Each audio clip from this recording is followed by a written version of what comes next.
ये पहला बार है कि महाराष्ट्र से भी एमपी आ रहा है, हरियाणा से भी एमपी आ रहा है, और अब दिल्ली अभियान, दिल्ली में भी, दिल्ली का भी एक एमपी आज हमारे बीच में है, हमें कुछ बोलने के लिए। आसाम से एमपी आया है और वो जो बोलेंगे आप सुनिए, क्योंकि दिल्ली भी फुल फ्लेजेड स्टेटहुड के लिए आज भी फाइट कर रहा है। तो ये थोड़ा अलग बात नहीं है। हरियाणा भी अलग से निकला था पंजाब से, आज दिल्ली भी फुल फ्लेजेड स्टेटहुड के लिए बात कर रहा है और आज एमपी भी आया है। और जो हमारा डिमांड है वो कॉन्स्टिट्यूशनल है, कॉन्स्टिट्यूशन के बाहर नहीं है। यहां में तिरंगा कहां है? तिरंगा कहां है? आज यहां में भी तिरंगा, वहां में भी तिरंगा। आज हमें कोई एंटी नेशनल भी नहीं कह सकता है, क्योंकि आज हम ही एक राज्य है जो अपने बलबूते में, हमारे पूर्वजों ने इंडिया के संग हम एक हुए, और आज हम वही आश्वासन चाहते हैं जो गांधी और सरदार पटेल ने हमें दिया था कि त्रिपुरा का सुरक्षा इंडिया करेगा। बेलाइनो हमबाई, धन्यवाद, थैंक यू, खुलुंका। संजय जी, ये मंच आपका है। हम लोग लगाएंगे, आवाज दो, हम एक हैं। सम्मानित मंच और यहां अपनी मांगों को लेकर लंबी दूरी तय करके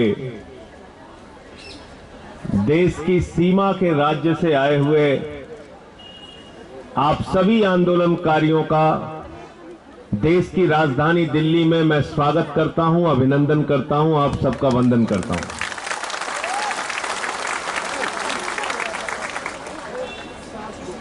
अभी मुझसे पहले आपके लीडर यहां पर बोल रहे थे कि आपका कद छोटा है, आपकी नाक छोटी है, लेकिन आपका दिल बहुत बड़ा है। लेकिन दुर्भाग्य से इस देश के प्रधानमंत्री जो हैं, उनका सीना 56 इंच का है, लेकिन उसके अंदर दिल बहुत छोटा है।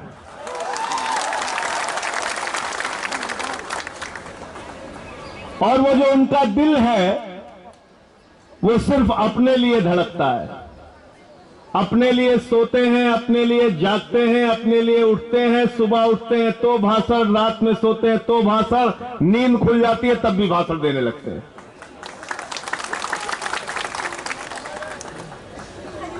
भाषण जीवी प्रधानमंत्री हैं हमारे।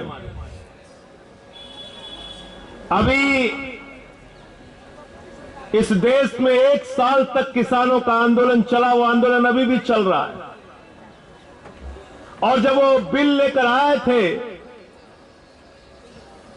वो तीनों काला कानून जब पार्लियामेंट में आया था, उस वक्त भी हमने कहा था कि ये ब्लैक लॉ है, ये काला कानून है, इससे हिंदुस्तान के किसानों के मौत के फरमान पर आप हस्ताक्षर कर रहे हैं, ऐसा काम मत कीजिए मोदी जी। लेकिन मोदी जी नहीं माने। 1 साल तक किसानों का आंदोलन चला, 750 से ज्यादा किसानों ने अपनी शहादत दी उस आंदोलन में, और 1 साल के बाद देश के प्रधानमंत्री को मजबूर होना पड़ा और वो तीनों काला कानून वापस लेना पड़ा। ये हिंदुस्तान के आंदोलनकारियों की ताकत है। बहुत बड़े समाजवादी नेता हुए डॉक्टर राम मनोहर लोहिया, और लोहिया कहा करते थे कि सड़क खामोश हो जाएगी तो संसद आवारा हो जाएगी, इसलिए सड़क की आवाज को जिंदा रखना है और संसद के लोगों को अपने हक में कानून बनाने के लिए मजबूर करना है। और मैं आपको ये भरोसा दिलाने के लिए आया हूं कि आम आदमी पार्टी, जिस पार्टी से मैं बिलोंग करता हूं, हमने हमेशा जायज बातों की लड़ाई लड़ी, आम आदमी की लड़ाई लड़ी। और दिल्ली में जो सरकार चल रही है अरविंद केजरीवाल जी की सरकार, इस सरकार के बारे में पूरी दुनिया में रिसर्च हो रहा है। अमेरिका के ट्रंप की बेटी हिंदुस्तान आती है तो वो कहती है मुझे केजरीवाल का स्कूल देखना है। इतना काम हमने एजुकेशन में, हेल्थ में करके दिखाया। आज एजुकेशन में, हेल्थ में, और यहां पर महिलाएं, नारी शक्ति बैठी हुई है। महिलाओं के लिए दिल्ली एक ऐसा राज्य है जहां पर बस की यात्रा पूरी तरीके से फ्री करने का काम दिल्ली के केजरीवाल जी ने किया। आपकी सेपरेट स्टेट की डिमांड के बारे में अभी आपके लीडर से हमारी बातचीत हो रही थी। उन्होंने सारे पॉइंट्स रखा। त्रिपुरा जिन लोगों का है, त्रिपुरा में उनका राज होना चाहिए और त्रिपुरा में उनके हिसाब से अगर वो एक अलग राज्य की मांग कर रहे हैं तो इस मांग के बारे में केंद्र की सरकार को विचार करना चाहिए, सोचना चाहिए और फैसला लेना चाहिए। और नहीं तो अभी आपने जैसे बताया 58% वोट शेयर लेकर आप लोग चुनाव जीत कर आए हैं म्युनिसिपल इलेक्शन, ईडीसी इलेक्शन। 23 में जो असेंबली इलेक्शन होगा, आप लोग तय कीजिए, मिलकर यूनाइट होकर ये फैसला कीजिए कि हम अपनी डिमांड को लेकर आगे बढ़ेंगे। अगर बीजेपी हमारी बात को नहीं सुनती तो 2023 में बीजेपी की जमानतें जब्त करा के वहां से उनका सफाया करने का काम करें।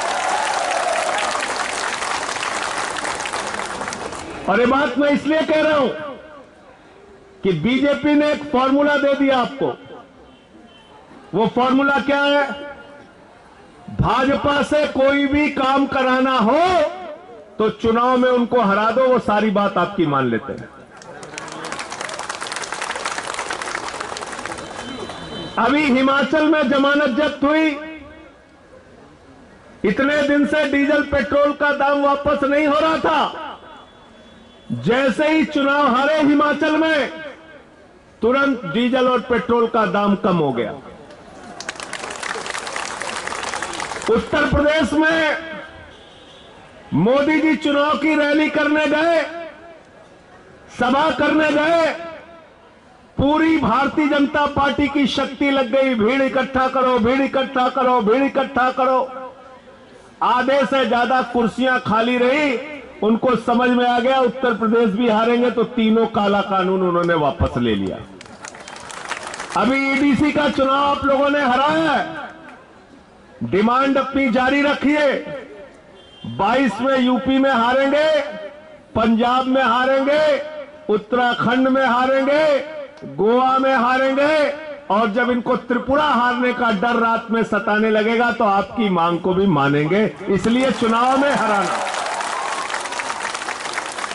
बीजेपी से काम कराना है तो चुनाव में जमानत जब्त कराना है। यह फॉर्मूला है। यह फॉर्मूला खुद बीजेपी वालों ने दे दिया। और एक बात कि इन लोगों से थोड़ा सावधान रहना। जितने कॉन्फिडेंस के साथ भाजपाई झूठ बोल सकता है, उतने कॉन्फिडेंस के साथ आप लोग सच भी नहीं बोल सकते। पूरे कॉन्फिडेंस के साथ झूठ बोलते हैं और दिन रात झूठ बोलने का काम करते हैं। हमारे प्रधानमंत्री को न हिस्ट्री का पता, न ज्योग्राफी का पता। कर दिया बीजेपी ने। Hello hello hello. तो इसलिए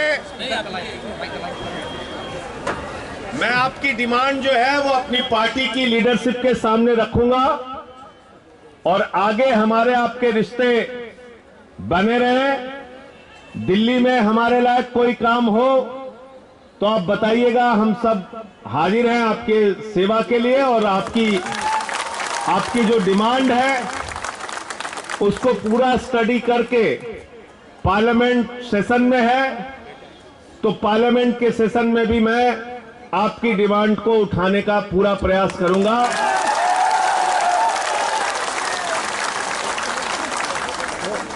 क्योंकि अभी पार्लियामेंट में धक्केशाही चल रही है।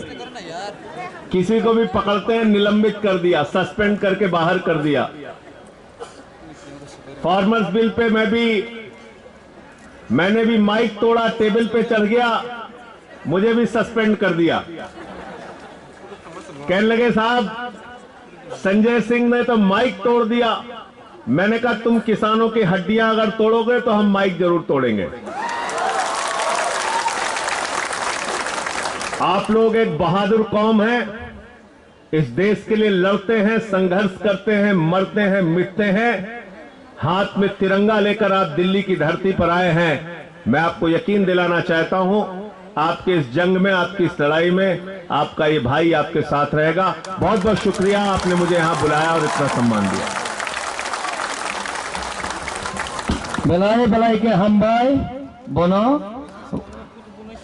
Thank you so much sir. या बखरब दी काम कई बहुत समय जंगा कर बखरब दी।